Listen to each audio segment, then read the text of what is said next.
tears I've known, rolling like a rolling stone.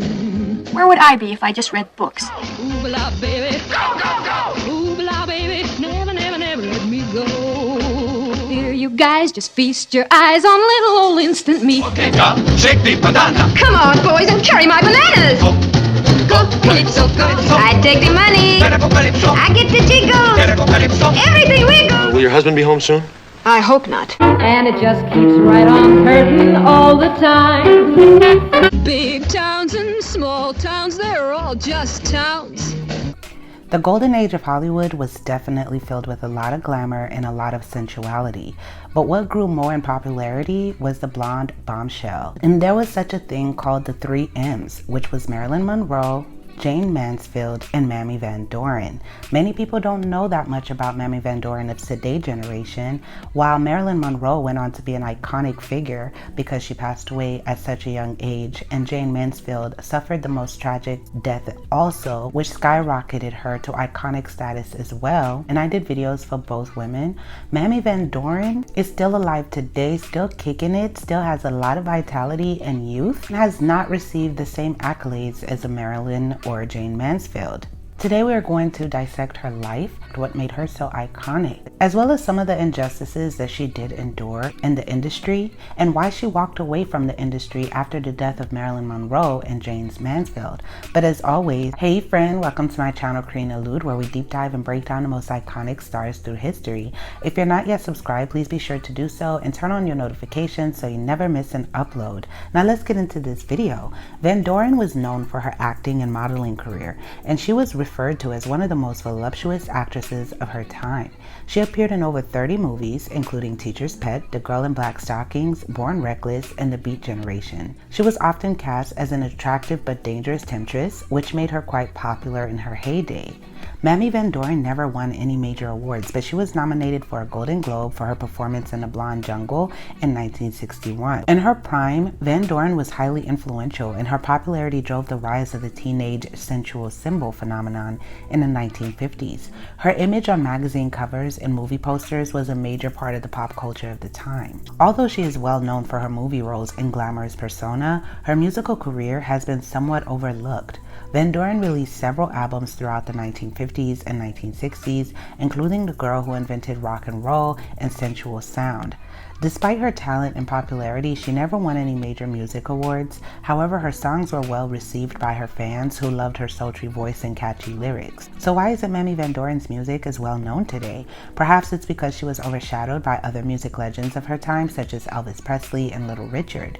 Additionally, she was best known for her acting career, and many people simply weren't aware of her musical talents. Van Doren's impact on the entertainment industry has been compared to that of other legendary actresses, such as Marilyn Monroe and Jane Mansfield. Speaking of Marilyn and Mansfield, do you know that Mamie Van Doren walked away from the industry after their deaths? In the golden era of Hollywood, fame and glamour were the norm, but fame came at a cost. The 50s and 60s were the peak of Hollywood's substance problem. Starlets of that era were overworked, underpaid, pressured, and above all, vulnerable. Mamie Van Doren, a Hollywood icon, experienced and witnessed the ugly side of Hollywood firsthand.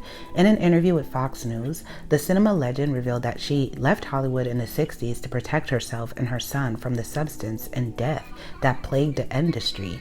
She confessed that her contemporaries, including Marilyn Monroe and Jane Mansfield, had died, leaving her alone and dejected. She felt that Hollywood had become a dark and dangerous place where nobody was safe.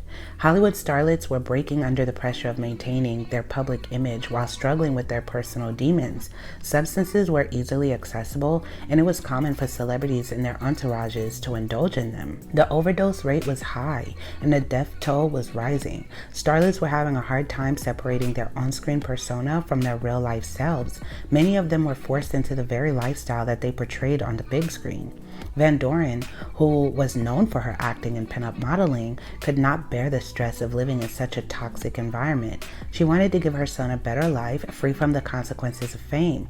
Fate had dealt her a bad hand. Her marriages had fallen apart, and her career as a sensual symbol was stalling. She realized that she needed to make a change. She also had a problem with how studios and the media portrayed her, telling the Los Angeles Times, and I quote, "I was groomed as a so-called sensual symbol, a rival to Marilyn Monroe, and from then on, whenever my picture appeared in paper, it was sex kitten, sex symbol, sex goddess, sex pot. I've accepted it and I'm flattered, but in some ways, it's been a hindrance to me because I haven't been able to be taken seriously as an actress. It's such a shame that you were put in a category of dumb blonde. But that's what they did in the 50s. You fought the system, but you didn't win. End quote. She was a symbol of sensuality and sensual appeal and seduction, and many of her movie roles were considered scandalous at the time. The Catholic Church, a very powerful and influential organization at the time, was amongst her most vocal critics. One of the reasons why the Catholic Church and other conservative groups came against Mamie Van Doren was her provocative role in movies such as The Girl in Black Stockings, Sex Kittens Go to College, and The Beat Generation. These movies depicted Mamie as the archetypical bad girl who used her sensuality to manipulate men and achieve her goals. They were seen as promoting immoral behavior and sending the wrong message to young people. In addition to her movie roles, Mamie Van Doren was also known for her risque fashion choices and public speeches. She often wore revealing outfits that showed off her ample curves, which was considered scandalous by many at the time. She also spoke openly about her desires and her views on intimacy, which further offended conservative groups. As a result of this backlash, Mamie faced many obstacles in her career. She was blacklisted by the big studios and had to rely on low-budget productions to stay relevant. Her reputation suffered, and she was often ridiculed by the media and her peers in Hollywood. Despite this, Mamie never lost her spirit and continued to work hard to prove her worth as an actress. And it's like our Kate Moss video that we did, and how she exposed the modeling industry. We see that they put these models in this situation and then expose them and turn against them. So Mamie Van Doren was told to be this sensual figure and was told to be the competitor for Marilyn Monroe and to have this persona. But when she faced backlash, the studios distanced themselves from her while they were the ones pushing it. So they're like scapegoats for all of these studios. They'll use these starlets to make their money, but when the public comes against them, then they wash their hands and they leave you out to dry and you have to figure it out yourself. And there was no rights or anything like that during those times like there is now. So a lot of these starlets just bared and grinned and just suffered all of the backlash on their own. And in recent years, Mamie Van Doren has spoken out about the discrimination she faced in her career. She claims that she was unfairly targeted because of her sensual appeal and that the Catholic Church and other conservative groups were threatened by her independence and outspokenness. She also notes that her legacy as a trailblazer for women in Hollywood has often been overshadowed by her scandalous reputation. In hindsight, Mamie Van Doren made a wise decision to leave Hollywood. She managed to escape the toxic influences of Hollywood's substance culture, and instead she devoted her life to worthy causes like animal rights and cancer research. Mamie Van Doren's exit from Hollywood is a prime example of how the negative aspects of fame can influence one's life. It serves as a cautionary tale to all current and aspiring Hollywood stars today. Just remember that whatever they're asking you to do, once the public turns against you, you will be left on your own and they will not care if you overdose, okay? Now let's get into her beauty before we go even further. While Van Doren's natural hair color was a rich brown, she underwent several bleaching sessions to achieve the platinum locks that became her signature style so that she can compete with Marilyn. She even admitted to wearing hair extensions at times to enhance her voluminous hair. But her beauty secrets extended far beyond her hair. Van Doren was a fitness enthusiast who kept herself in shape with a strict diet and exercise routine. She favored light, healthy foods like salads and soups and loved to swim and hike to stay active. She also credits her youthful appearance to avoiding cigarettes, alcohol, and excess of anything. And she speaks on that so passionately. She really believes in not indulging. When it comes to fashion, Van Doren was a trendsetter who knew how to turn heads. She favored curve-hugging gowns, bold prints, and eye-catching accessories that accentuated her natural beauty. Her signature makeup look included bold red lips and winged eyeliner that highlighted her piercing blue eyes. But it's no secret that much of Van Doren's appeal was her attempt to imitate the legendary Marilyn Monroe. In her early career, she was often typecast as Monroe's rival and was even advertised as the next Marilyn. Her physical transformations to emulate Monroe's style included going blonde, wearing similar iconic outfits, and even adopting Monroe's signature breathy voice and mannerisms. Marilyn was really the GOAT of that era. Did a video for her already if you guys are interested, but it seems like every studio wanted their own version of a Marilyn.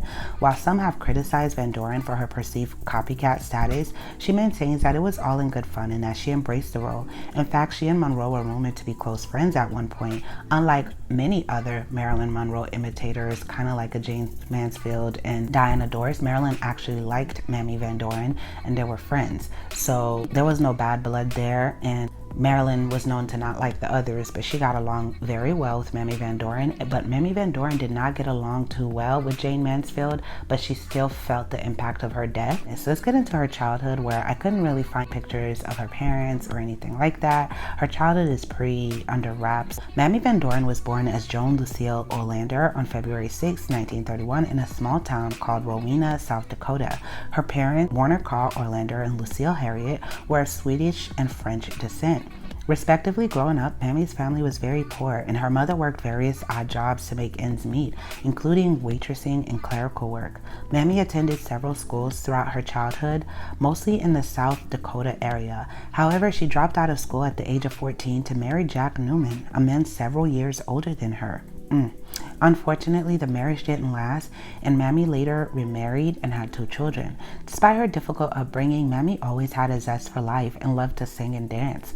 She would often perform at local talent shows and pageants, where she discovered that she had a true talent for entertaining. Mamie's pageant days began in her early teens, where she would often enter local competitions in beauty pageants. Her striking looks and natural charisma made her a crowd favorite, and she soon began winning titles left and right.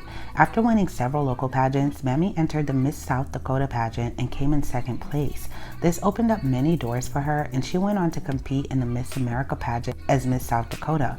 Although she didn't win the title, Mamie's beauty and talent caught the eye of several Hollywood producers. Her friends and family described her as a vivacious and outgoing person who always loved to have a good time. Her personality is truly infectious, and it's clear to see why she became such a popular actress and model. Now let's talk about her career.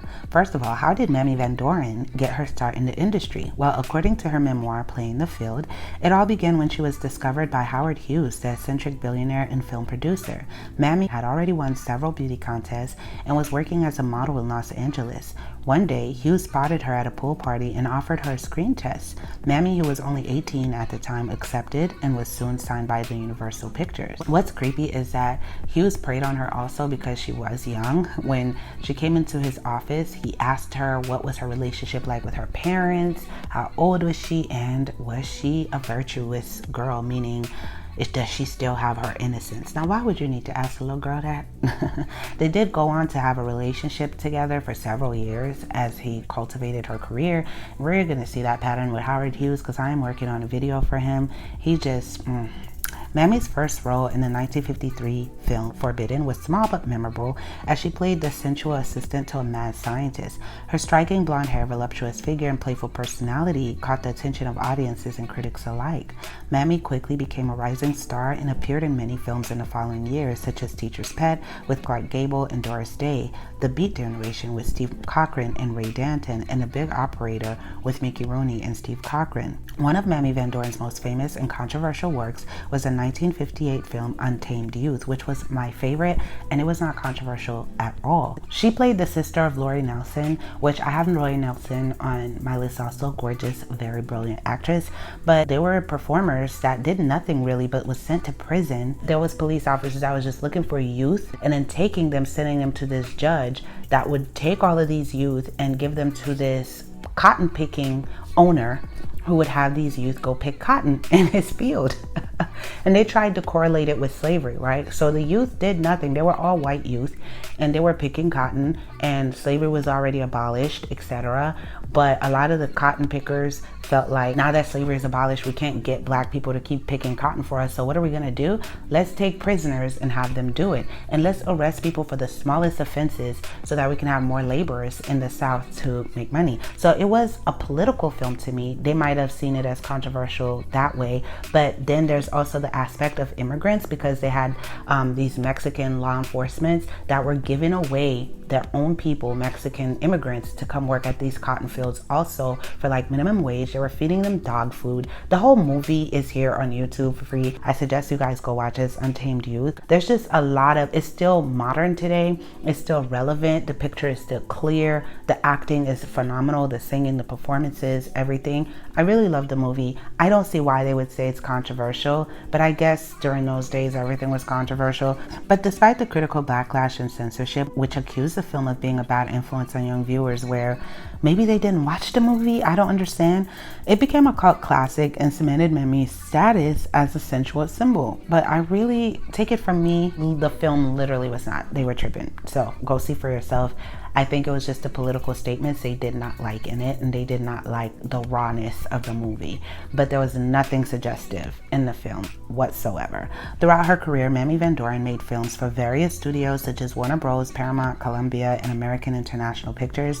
She worked with many directors and actors. Mamie also dabbled in television, appearing in series like 77 Sunset Strip, and released several albums. However, Mamie Van Doren's path to success was not entirely smooth. In her memoir, she recounts how she struggled with depression, alcoholism, toxic relationships. She also faced discrimination and censorship due to her outspoken attitude and controversial image. Mamie Van Doren flourished in Hollywood, but her cinematic success was accompanied by setbacks and controversies.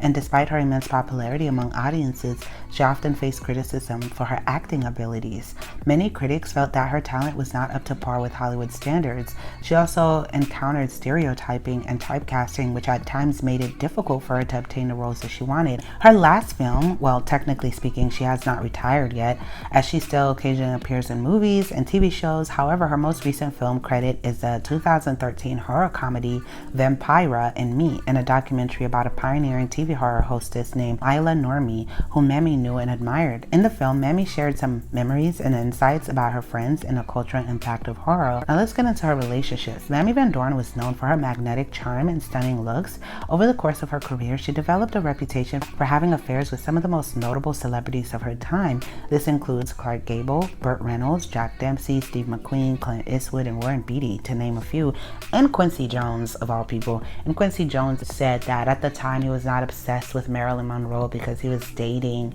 Mamie Van Doren, and he thought Mamie Van Doren would give Marilyn Monroe a run for her money. But come on, if you have to compare your girl to somebody else, then the other girl already won, right? But who were her husbands, and what did her most scandalous relationships entail? Let's dive in. Van Doren was married 3 times.